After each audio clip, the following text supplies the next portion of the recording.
Good morning, Bucknutters. Welcome to the Bucknuts Morning 5 here on Friday, June 6th, 2025. I am Dave Biddle. I'll be joined by Steve Hellwagon and Patrick Murphy in just a moment. Little three-man backfield coming at you today. JBook is driving back with his family from their vacation. He'll be back next Friday. So I got my guys Wagon and Murph with me. A lot to get into. Patrick did a couple of stories the last couple of days for the site on projecting Ohio State starters for this coming season. There's not a lot of starting jobs up for grabs, as I would say, but let's look at some of those that are. We're going to start with that. Today, the Popcorn Festival begins in Indianapolis, otherwise known as Michigan's Committee on Infractions hearing. We're not going to know anything today. It wraps up tomorrow. We're not going to know anything tomorrow, but I don't think it's going to be something where it's going to be like 3 months before we find out, and probably stuff's going to leak before the official announcement. But the hearings begin today. There are reporters on the ground, like Pat Forty. He's made this his mission. So Pat Forty's on the ground. So we're gonna get into that. I'm curious what Steve and Pat think.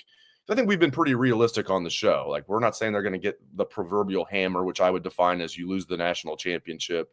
You don't really get the death penalty like SMU did, but you lose the national championship. However you define hammer, like, that has to include losing the national championship. And I'm not saying they shouldn't lose it. I'm just saying I don't think they will. But I don't think it's going to be a slap on the wrist. I think it's going to be closer to the hammer than a slap on the wrist. I'm curious what Steve and Patrick think will happen. And we're kind of just guessing. But before we do that, this would be a great Father's Day gift.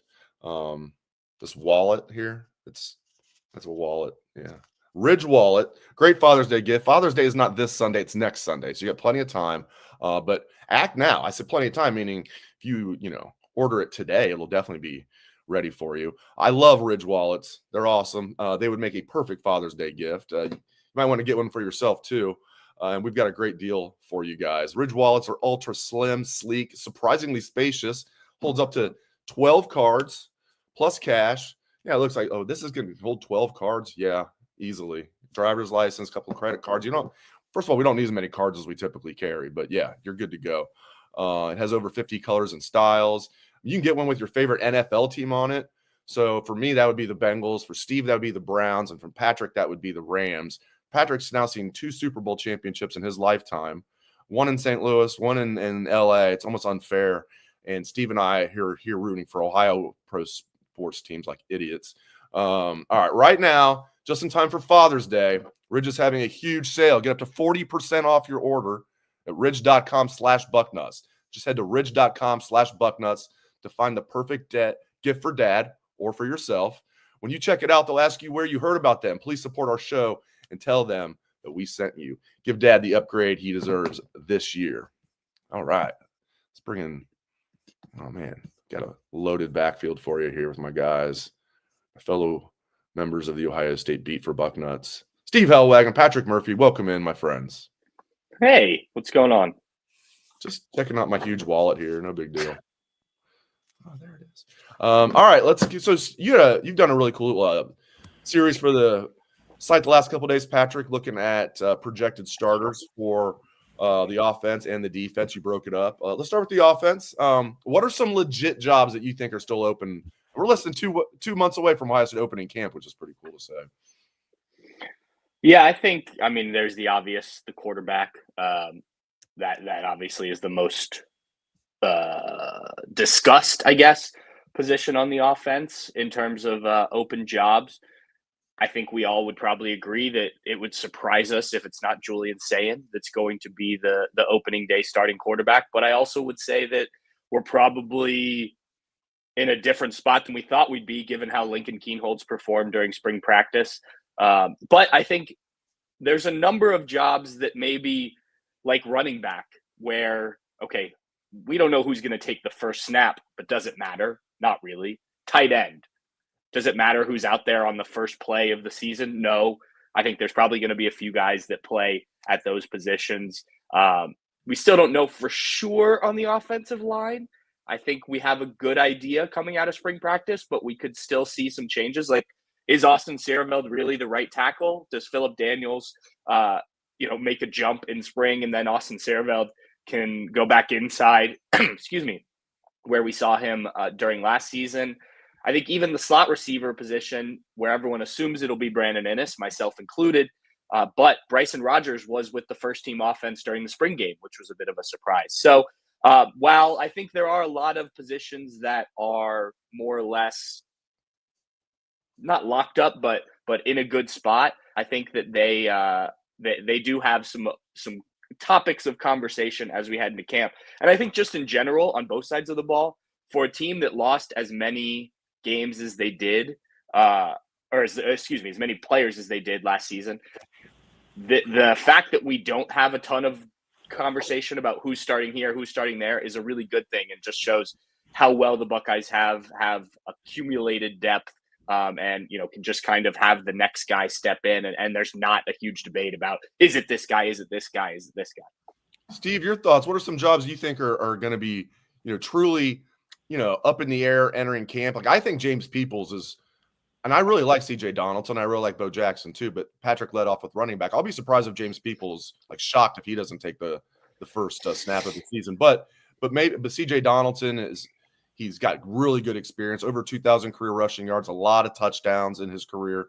And Bo Jackson's coming here to play. So I don't know if that one's up for grabs, but I'm curious what Steve thinks. I think Sareveld will be the right tackle. I think Sand will be the quarterback. But hey, we'll see what happens. Steve, what are some jobs on offense that you're going to really be paying attention to when camp begins? Well, yeah, as you guys said, obviously the quarterback position, most people presume Julian Sand will be the guy, but I think Lincoln Keenholz is going to match him pretty closely throughout spring or preseason camp, because that's kind of the way it was described, how it went during spring practice. So my guess is he's going to be right there neck and neck with him. And honestly, you get past the Texas game and then you play Grambling and Ohio University. I hope that Lincoln gets a series or two here or there so that he can get experience as well, just in case he's needed as the season goes along.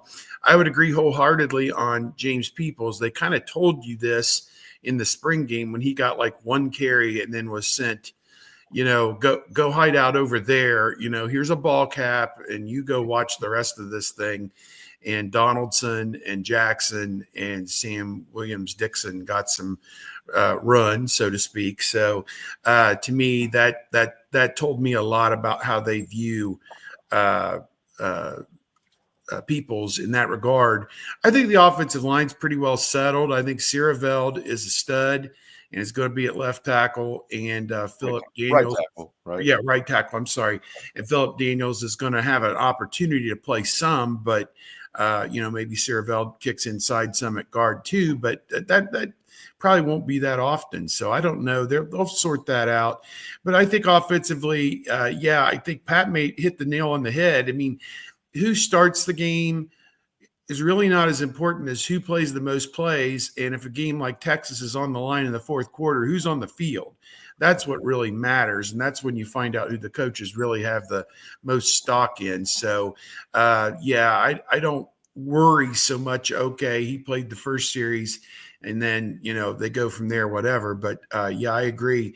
It's going to be a lot of fun, I think, during preseason camp because the team is so talented is what it looks like to me from side to side. And that's why people still have them in the top 3 or 4.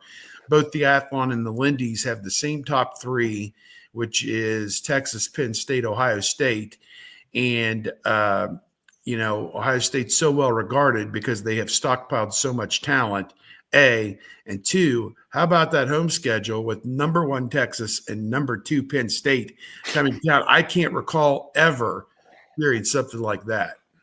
Yeah, Ohio State is the betting favorite to win the Big Ten, and they're co-favorites with Texas to win the national championship if you look at the Vegas line. So, the human polls, I expect them to be no higher than 3rd. Maybe they'll be 4th.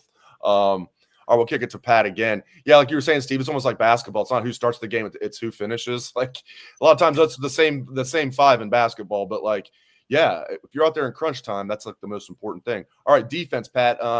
Go over your story and what are some jobs open? Obviously, the one I was paying attention to the most in spring was safety opposite Caleb Downs with Jalen McClain, Malik Hartford. That'll go into fall camp. I think Fahim Delane will at least play as a true freshman. But what are some jobs that are open, starting jobs that are open on defense? That's the first one. I think that and Nickelback are probably the 2 that are most open, I would say. I know you've talked about Jalen McClain a lot, and I think that's probably the guy. Though I'm not ready to rule out Malik Hartford, and I do think he will play. I could even see this being similar to a couple of years ago when they sort of rotated guys. Maybe not in that Texas game. As Steve was saying, you have those other games afterwards to test things out if maybe things don't go as well as you'd hope in the Texas game. But for me, nickel is really interesting because you have Lorenzo Styles Jr., who I think most people expect to just step up his one spot in the depth chart. But we did see a lot of guys play that spot in spring. And to me, that tells me that they're still searching for something there, right? They haven't narrowed it down to a fifth-year senior in Lorenzo Styles, who, to be fair, was playing wide receiver for Notre Dame just a couple of years ago. But I don't know if he has that locked up just because he was the backup to Jordan Hancock. And I think also you have to take into account, what do they want to do with that position? Because we saw it evolve under Jim Knowles, where Jordan Hancock was not just covering slot receivers or tight ends, but sometimes he was dropping deep as a safety, allowing Caleb Downs or Lathan Ransom to play closer to the line of scrimmage. Do they have a guy who can, without that experience, be able to do some of those things? Is it going to look different under Matt Patricia in terms of the way that they set up their defense?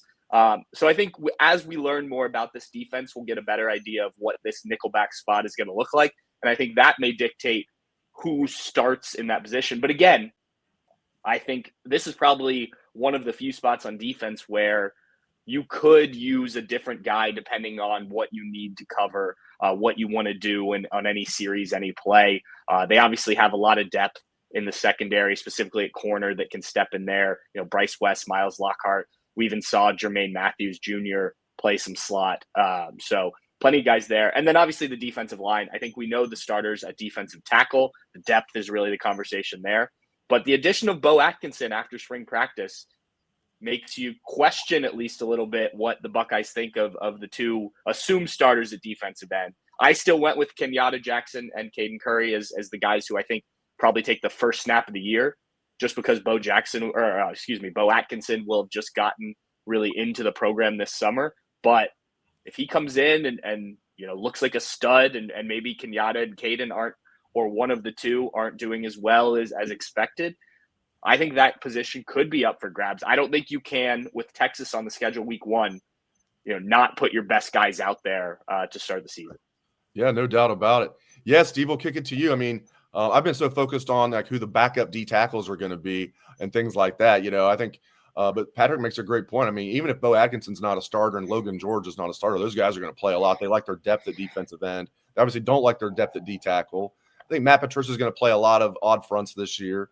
So they're going to mix things up. But just generally speaking, what are some, starting jobs you feel are up for grabs? Well, I think Patrick is 2 for 2. He hit the nail on the head again. Larry Johnson, talking about defensive ends and the defensive line. Larry Johnson, excuse me, last year went with those 4 seniors kind of come hell or high water. But the previous 9 or 10 years he's been on the staff, he has always thrown you a curveball. You know, it could be week 7 and somebody who hasn't started all season is now starting, you know, just out of the blue. And it could just be for that 1 week. He is a guy that is a big believer, or has been in his tenure at Ohio State, in rewarding the guys who perform the best in practice that week. And as I say, he has thrown us any number of curveballs over the years with, you know, a guy making a random spot start here or there, whatever. But again, it goes back to who's going to be there over the test of time. You've got to be able to do it for 40 plays, you know, at defensive end, if you're going to split the game, maybe 40-20 or whatever, you know, that type of thing. And I agree. I think Bo Atkinson and Logan George have every bit a chance to start at Ohio State this year at defensive end as Caden Curry and Kenyatta Jackson. I think on seniority, when they line up to do drills on the first day, Kenyatta Jackson and Caden Curry will be the first guys going through the drills. But that isn't to say when they come to play Texas that week, you know, that maybe Atkinson gets the start instead of one of those guys. So again, playing the most plays and playing in the fourth quarter when they need to get a sack to turn the momentum of the game, all that, all three of those things are different. So we'll see. I think Peyton Pierce is a guy coming in at linebacker who we saw in the spring. They really kind of pushed him into the production mode. And I don't know how many 3 linebacker sets they're going to be, but everybody just raved about him coming in and being a guy right away who could mix things up. I think Arvell Reese is pretty well set as a starting linebacker. And certainly Sonny Styles is preseason All-American in some of the magazines. But I think Peyton Pierce is a guy that may get 20 snaps a game, 15, whatever, particularly more when games are out of control. So maybe he's a guy. I agree. Corner, Bryce West, it felt like was really pushing Lorenzo Styles for that slot corner safety, whatever you guys want to call it, nickel position. And I think that'll be interesting. It felt like Jermaine Matthews was going to start with Davison Igbinosun, that's where that was going to head. And safety, Malik Hartford seemed to be out there quite a bit with the ones for the preponderance of the spring, but Jalen McLean, we all know his tremendous upside. And I think there's a role for all these people, as the season goes along. I have always been a big proponent. If you have the talent and you have the depth to do it, split the reps up in the secondary, because those are just so taxing. I mean, you're running a 30-yard sprint on every play over and over and over. And I think that's where you can gain an edge on the opposing wide receivers by keeping fresh guys out there. So, again, I love the depth on defense. Would like to see a little bit more defensive tackle. That'll be the battle to watch. Who's the backup tackles? That's going to be interesting to see who Larry Johnson rewards with playing time.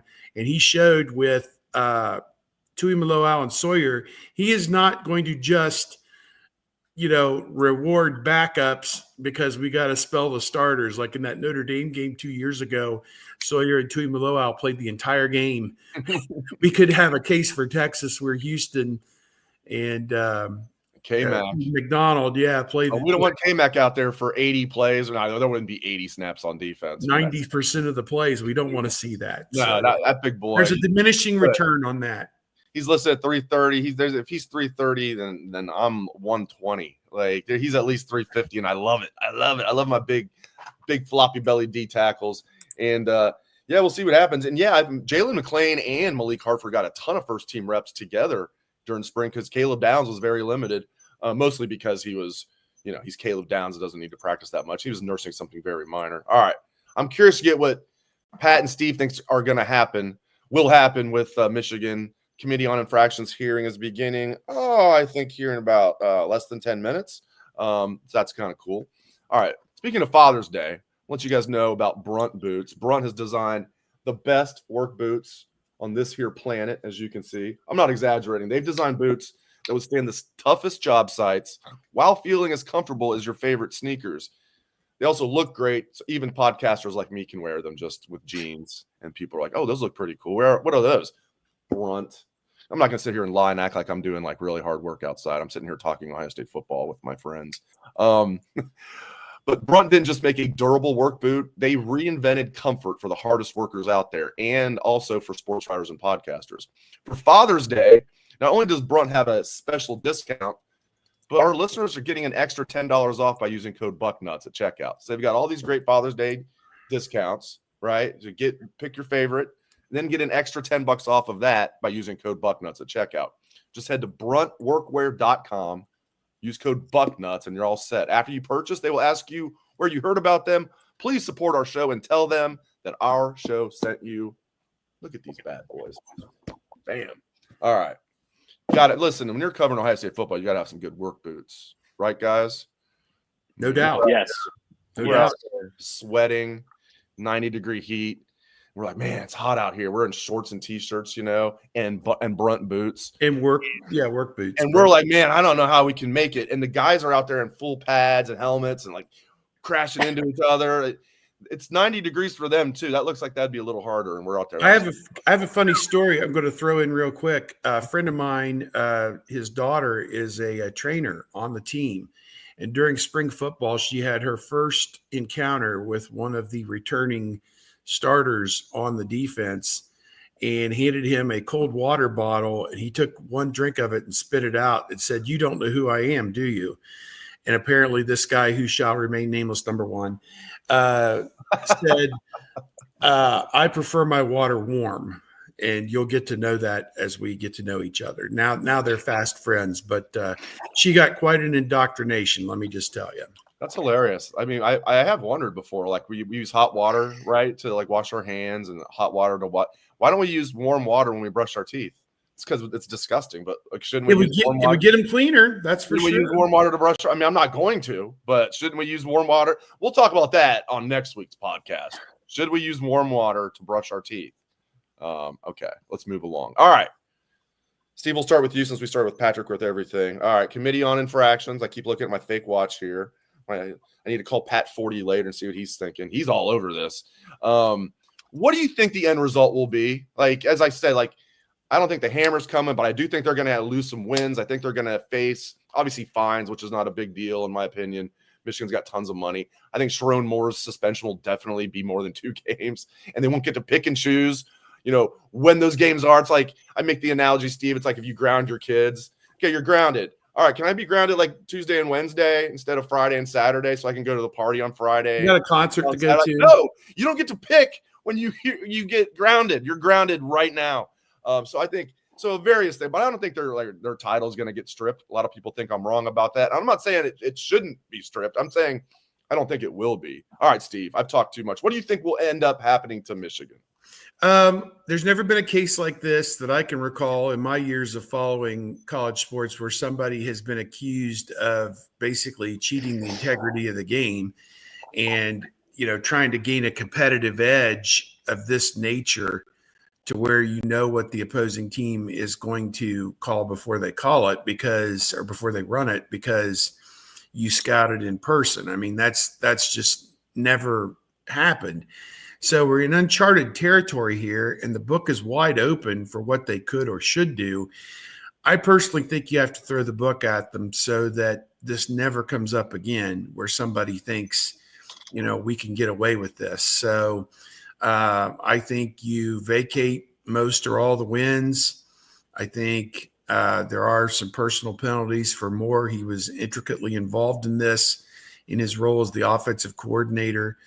And, I just think that you gotta protect the integrity of the game. And I think that they really abused that in this situation. So I'm leaning toward more stringent penalties than perhaps a lot of people think. It's a whole wonky thing because the college football playoff is separate from the NCAA, and they awarded the national championship to Michigan. They may decide, just to keep it nice and clean, that they don't take that back from Michigan and vacate that championship. But, I guess anything is in play. And, not saying this as, an Ohio State reporter, not saying this for the Ohio State fans who are watching. I do think they need to throw the book at them. So, to me, that's just where I come down on it. Patrick, floor is yours. Dave, you were talking about being grounded and picking your punishment. I was once in trouble in high school. I won't. No, not you. Yeah, not once, you. Just once. And my punishment was I was grounded for the entirety of Christmas break. And that was rough. Did you blow up a car or something? Jeez. No, I'll tell you about it later. But the point of me bringing this up is one of my friends had a Christmas party, and I begged my parents, like, look, I've already been a week and a half. I haven't done anything. I haven't seen anybody. I haven't been able to, this is pre-cell phone, so I'm not able to use the house phone to call anybody. I did not get to go to said Christmas party. Oh my God. Who are these people? So to that point with Michigan, to come out and name when you're going to punish your coach, and it's not like you just picked the first couple games of the season. Like, you did it to almost cheat the system even more. That can't happen. I think that's the first thing, is the NCAA needs to set this punishment. What's unfortunate now is because the NCAA has dragged its feet so long, no one involved, hardly anyone involved with what went on is still at Michigan. And this is a problem that happens with the NCAA all the time. You're punishing people that weren't involved with this. So I don't know. I agree with Steve. Like, I don't think you can allow this to other programs to look at this and be like, well, that wasn't too bad, so maybe we can get away with it too. But at the same time, I don't know what the NCAA can do that is fair to these current group of Michigan players. Yes, I'm a hard criminal. Not quite. But yeah, so I don't know. I'm very torn on this because I do think, like Steve said, you have to make an example here because you can't have teams going out and doing this. On the other side of things, like, this is a whole new group of kids. Most of the coaching staff is new. I mean, even the president has left. Like, there's a lot that has changed at Michigan, right? So, you hope from an integrity standpoint that's better, but I don't know. I think it ends up falling somewhere in the middle where it's not nearly as severe as most Ohio State fans would like, especially because of how long this has taken. But it's still enough that Michigan does not feel happy about the situation. So probably keeping the national title, maybe vacating some wins at some point over that period of time when this was all happening. You mentioned fines, things like that. I think suspensions, maybe a postseason ban in the future, which again punishes the wrong people, but it does send a message. So I gave a very much a non-answer there, but it does need to happen, and Sharon Moore can't pick his suspension. I'll get you guys out of here on this. That 13-page report from Tony Petiti, it's been a year and a half now. A lot of Buckeye fans have just been reading it recently for the first time. I don't know. I've asked them, like, not being snarky, like, did you guys not know about this, or did you, like, know about it at that time and just slipped your mind, you forgot to read it, and got all kinds of responses that they thought they read it. They read the recap, but they're glad that they read the 13-page report. If you haven't read it, read it. It's not a bad read at all. It's not a hard read especially for, because it's not typically those are like written in a foreign language almost. There's so much legalese. Like, it's so damning though. Steve, you brought up unprecedented. That's unprecedented. Tony Petiti's letter, and it really lays out in uncertain terms, no uncertain terms, that they've got a lot of evidence. And this is just the Big Ten talking, but the Big Ten was talking to the NCAA. The NCAA was telling the Big Ten everything that it knew. Man, that just makes me think when you read that 13-page report that it's going to be closer to hammer than slap on wrist. And Dave, the thing is, that was 20 months ago. Right. 20 months ago in November of 2023 when he, sat Harbaugh down.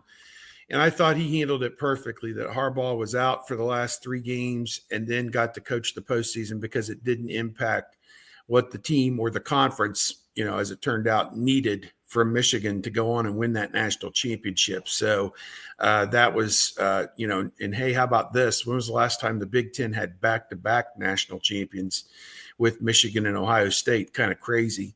And their game at the end of this season, it's in Ann Arbor, will match the last 2 national champions. We're only used to seeing those games on the Home Depot SEC on CBS, but not this year, boys. So, I think Petiti had it nailed 20 months ago. And now here we finally are coming to the end of this process. Could it have gone on any longer? I think that's the question that we all want to know. But just think about everything they found out in the last 20 months to go with what he knew then. Okay, Pat, I want to get your thoughts on that, and then I want to get Steve's thoughts on when. I know you're just guessing, but like when we might actually hear what the punishment is. But Pat, that 13-page report from Tony Petiti, and that's a fraction of what they know. I mean, it's just a damning report. Again, like Steve was saying, that was 20 months ago. Yeah, well, and that's the biggest thing for me, going back to what I was saying, is like, this has taken far too long. You have this information. I assume there's, as you're saying, Dave, there's more that the Big Ten, NCAA has. Like, why is it taking 20 months for something like this to come out? Because they've obfuscated, whatever that word is, the entire process. They've held the barricades up and not let the Big Ten and the NCAA know what really happened. Right, and that is for me, like, that can't happen. You have to be able. however you're going to go forward with your governing body, and I know that we can go in a long conversation about how that should work. Like, it's got to be a smoother process. There's got to, think about the other sports leagues. When something comes out, there's a resolution relatively quickly in most cases, unless there's legal procedures that need to go on. So the fact that we're sitting here this long after this all came out, I think based on what we know, I think there's a pretty cut and dry, rule breaking here. Come up with a punishment. Let's get this done. Let's stop talking about it. I just think that for me is the biggest thing. This has gone on far too long. And if you are the NCAA or whatever is the rule making and punishing governing body, whatever you want to call it going forward, this can't drag out on situations like this before, like they have in the past and in this one. So that's my big thing. Yeah, and to answer Doug's question here, when will the NCAA publish the consequences? I'm guessing we're going to know for sure before camp begins for college football teams. I'm hoping we know by Big Ten Media Days, because that would be hilarious for Schadenfreude purposes. Steve, do you have any feeling when we're going to find out, either through leaks or officially? That's a good question. Sometimes it can be 2 to 4 weeks, that type of thing. But I don't know the exact, I'm sure the reporting will tell us here in the next several days when the report is expected to go and the penalties are suspected to go public. I think Michigan may have a chance to rebut the penalty phase as well before it gets finalized, but not entirely certain of the timeline. Hopefully in the next 2 months, to get it done before the season starts. Yeah, I think so. And real quick, Dave. Yeah. I know we're talking from an Ohio State perspective, but like from a Michigan perspective, you probably want this done so you know what's going on, right? Like going into next season, recruiting, all this stuff, like it's just hanging over. I know Michigan doesn't want to get punished, but I also feel like you want to have an answer so that you can just move forward with whatever the verdict is. Also, real quick, as we were recording this, our Matt Zennett from 24/7 Sports reported that Oregon star receiver Evan Stewart suffered a lower body injury and his season is in question. So big news in the Big Ten. Great player. I wonder how. Yeah, we probably don't know, just from working out, or geez. Yeah. Hey, Dave, I have a bone to pick. You guys have nice little titles underneath your names, and mine should also say "also still basking." So just for the record. Why is it not showing up for you? I don't know. Why is it not showing? It's supposed to show up. I don't know, but that's what mine can say. If I do that and then that, it's not going to do that. Well, if you get to personalize mine, it can say "also still basking." So. Also still basking. I love it. Yep. I love it. Yeah. It will be for a few more weeks. Yeah. That's exactly right. All right. And then we'll be basking in Vegas. All right. All right, boys. I appreciate it. And hey, guys, Patrick Murphy's going to have the Bucknuts happy hour later today. He's doing a little double shot power. Double header, actual day, afternoon double header. Yet, though. No, not yet. Bill Kurlick. Bill Kurlick will join me. The dean. We're gonna. I got to tune in and find out what you guys learned. What time, Pat? We're going to go live at 1:30 this afternoon. We'll talk about Ohio State's recruiting camp, which began yesterday. The first one was yesterday. And we'll preview another big weekend of Ohio State official visits. You guys want to discuss basking at all on the show? That might come up. I think you should discuss basking. All right, boys. I appreciate it. I'm going to answer a few questions but I'm going to let you guys get out of here. I appreciate your time, my friends. Thank you very much, Steve. Have a great weekend, everybody. Yeah, have a great weekend. And then before you do that, watch Patrick's podcast with the Dean at 1:30 today. Thank you, boys. Take care.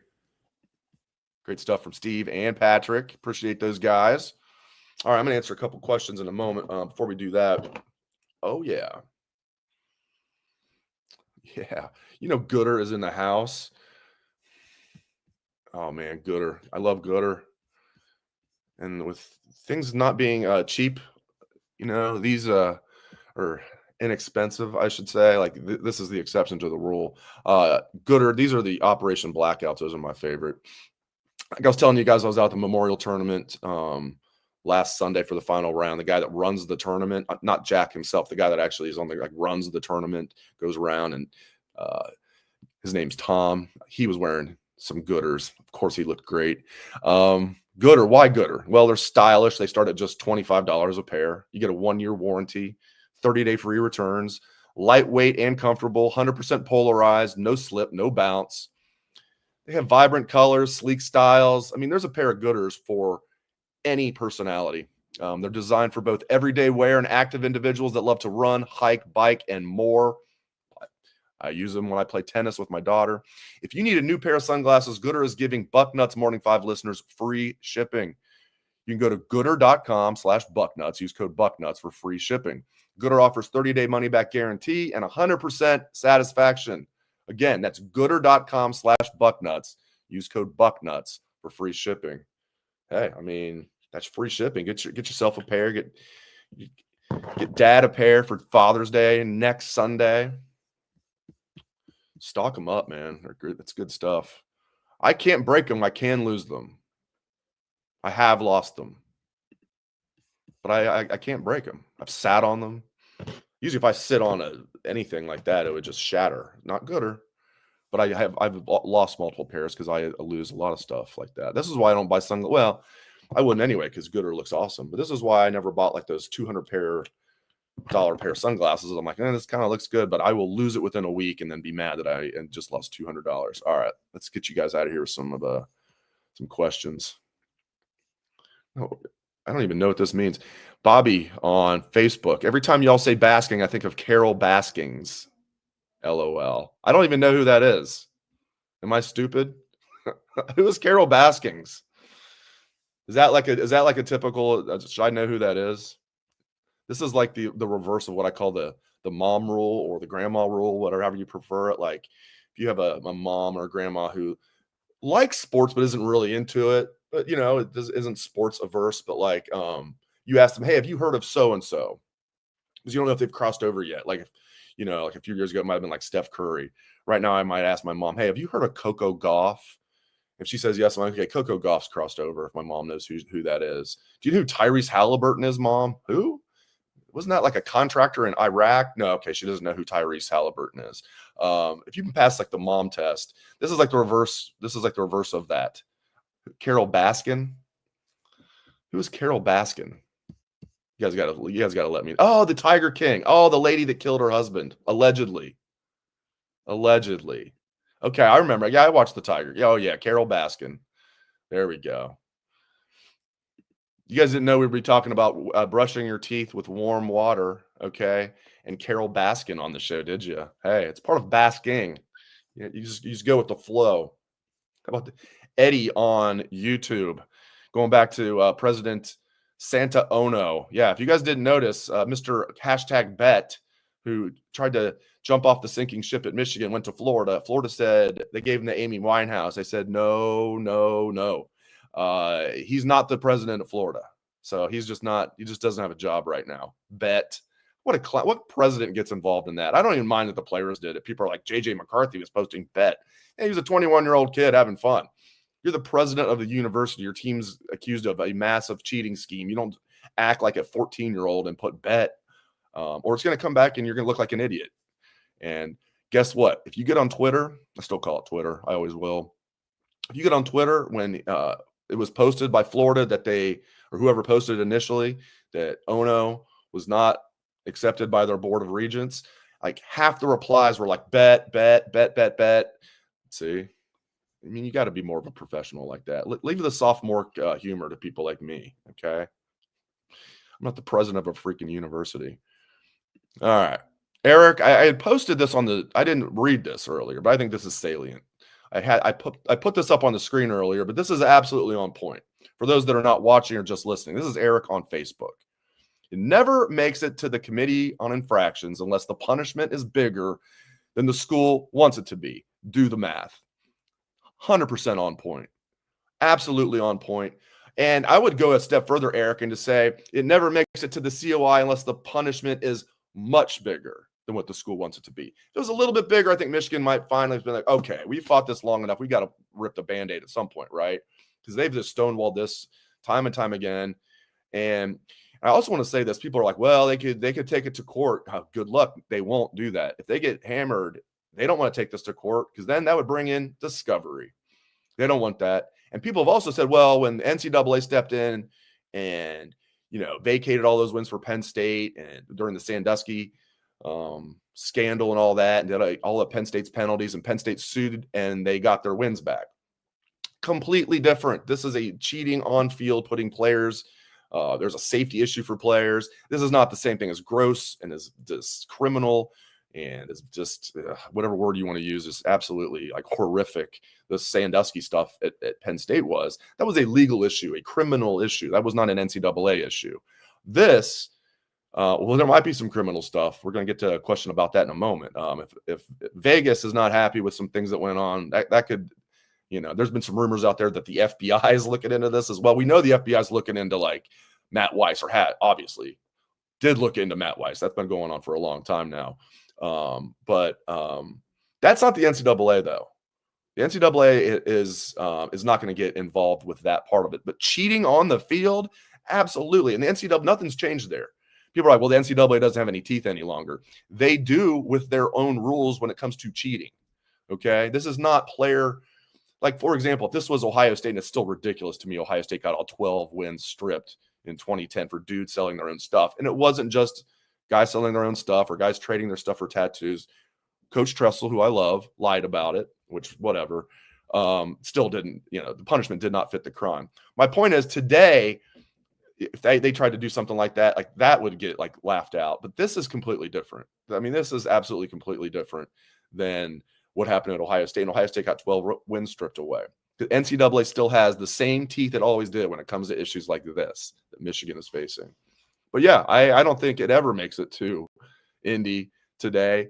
If the punishment, because the NCAA, the Committee on Infractions, it wasn't the Committee on Infractions. It was just the NCAA investigators. When Michigan did their self-imposed 2-game suspension with Sharon Moore and sent that in, the NCAA responded to that. That document's never been leaked. And that's when everything started like happening, like oh, geez, this guy got fired and their president's leaving and this and that. And some, the biggest thing was people who have been saying all along that nothing was going to happen to Michigan completely did a 180. I mean, not just Joel Klatt and national guys. I'm talking about Joel Klatt for the last year and a half was on every soapbox he could, saying it was a nothing burger. And then all of a sudden, he had somebody tell him something that made him flip, probably more than one guy, do a complete 180 turn. Never even said, oh, yeah, I was wrong. Of course, he never went that far. But he did say, no, yeah, Michigan's going to get hit with something. That's a giant delta from what you were saying, Joel. But beyond that, the biggest thing was the Michigan fanboy journalists, the guys at the fan sites who were just completely lying through this, or either lying or were just completely out to lunch this whole time telling their subscribers that nothing was going to happen. They started to change their tune. Maybe not complete 180, but pretty damn close. More than a 90-degree turn for sure. So even when those guys started like changing their tune, like letting their people know who they'd been lying to for like months, over a year, that nothing was going to happen. They're like, oh gosh, we're hearing something's going to happen. My people now have been telling me nothing's going to happen. They're now saying that something might happen. So whatever the NCAA, their response to Michigan, obviously, sent some alarms up in Ann Arbor, and I'm sure the penalties are much more severe than Michigan would prefer, or they just would have negotiated. They would have closed that gap and just, if it was just, okay, yeah, a little too far, but we'll take that so we can just get this over with and move on. They should have just right after this happened, after they won the national championship, because the Stallions news broke in October of that year, and then they won the national championship later that year. They should have just then acquiesced as much as possible, and I don't think there's any doubt they'd keep their championship. I still think they will, because the NCAA doesn't even have the power to strip the title, but I don't think there'd be any doubt about it if they just would have tried to cooperate a little bit instead of stonewalling them at every opportunity, thinking that, oh, the NCAA has no teeth any longer. When it comes to player compensation, they don't. When it comes to certain things they used to have power over, they don't. When it comes to this, as I said earlier, they absolutely do. Nothing has changed on that front. You cheat on the athletic field, the NCAA still has all the power to penalize you how they see fit. Yeah, you can sue them, and then discovery comes into play. That means everything that Michigan did will be unearthed. They don't want that. Stuff that it's already bad enough. Stuff that people don't even know about yet would get unearthed. All right, this as promised, Kyle. Nothing against. We have more people that are on YouTube than Facebook. We got a lot of Facebook. I feel like I'm reading a lot of Facebook comments today, but that's all right. You guys are. We're not picking between YouTube and Facebook here. Although I'm not a huge Zuckerberg fan, so don't tell them that, Facebook people. I just think Zuckerberg's a weird dude, but hey, whatever. I wonder if he brushes his teeth with warm water or not. Kyle, will this have any bearing on what happens with FBI in Vegas? That's impacted betting. Well, here's the thing. I don't know the answer to that, Kyle, but I will say this. You go back and look at it, not only did Michigan go from, very bad in 2020. I know that was the COVID year, but still, they were terrible that year. They weren't even really good the previous couple of years. I mean, Ohio State blew them out in Ann Arbor in 2019. Just absolutely just waxed them in Ann Arbor. So they were bad, mediocre, however you want to say, like right before the Connor Stallion stuff. And then boom, 2021 to 23, during the 3 years, magically, they're one of the best teams in college football, win a national championship. And then immediately the next year, they go back to 7-5. And they were kind of lucky to finish 7-5. For a while, it looked like they were going to be finished, 5-7. So I don't know, man. I mean, but here's the thing that I was going to say. Not only were they winning those games, if you go back and look at it, they were just crushing the point spread every week. So I have to think that there's something going on in Vegas. There's been a lot of rumblings about that, but I don't know. But I have to think if something in addition is going to happen. I don't know about the Blake Corum stuff or all that. I mean, that's out there as well. But I do think that is one thing that could be on the table, because they weren't just winning games at a rate that they never were winning previously or after. I know it's 1 year after, but I think time will show that those 3 years were the aberration compared to before then and after then. I'm confident in that. We're going to look back and be like, geez, what happened those 3 years? Oh, that's right. But so it's one thing to win all those games when you're just destroying the point spread. They were the best team in the country against the spread, just period. But they weren't just beating the spread. They were beating it by a lot. That just doesn't happen. It's not mathematically possible with what was going on there. So I can't imagine Vegas is just has not said anything to the FBI, or they're not working on it. But I don't know what's going to come of it. I don't know, because I haven't heard anything hard and fast. But it's hard to imagine that when you go back and look at the data about how much they were just destroying the point spread almost every week. It makes it even fishier. All right, one more. So here we go. Oh, I think I already mentioned this. This is Eddie again on YouTube. Oh, yeah. University of Florida not accepting the cheating president at the university also speaks volumes. Yeah, I think I mentioned that earlier, but or posted this earlier. But yeah, that deserves repeating. It's pretty funny. Santa Ono tries to jump ship, goes to Florida, and Florida said, nope, sorry, we don't want you. All right. Did not mean for this to be See, Patrick was going to have the happy hour. I had the happy 48 minutes here. But thanks to Steve and Patrick. Really appreciate them jumping on. JBook will be back next Friday with me, so that'll be fun. So we'll see, man. We're not going to know anything today or tomorrow about Michigan, but it's interesting it's going on right now after we've been talking about it so long. So things will leak. I'm sure things will leak in the next couple of weeks. Leaks in the next couple of weeks. And I think for sure we're going to find out everything before camp opens. I don't think it's just going to be before the season. I think they want to know before camp opens, which is less than 2 months away. And I think we'll know before then. Hoping we know before Big Ten Media Days. That'd be hilarious. But we'll see. Thanks to Steve. Thanks to Patrick. Again, watch Patrick's show today with Bill Kurlick. They're going to be going live at 1:30. So check that out. And get on Bucknuts. Take advantage of our 60% off subscription sale. It's not going to last for much longer. In fact, it's going to end today, I believe. So get on, take advantage of our 60% off deal. You can become a Bucknuts subscriber that's like $4 a month. You can get the 60% off. Typically it's $9.99, which is still pretty cheap. Now you're going to get it for $4 a month to be a Bucknuts subscriber. Come one, come all. We like to bask, as you guys know. All right, again, thanks to my guys on the beat, Steve and Pat. Thanks to all of you. Very large live audience. We appreciate that very much. Thanks to everybody who's listening to the show. We appreciate that as well. Can't thank you guys enough. Hope everyone has a great day and a great weekend. Go Bucks. Still basking.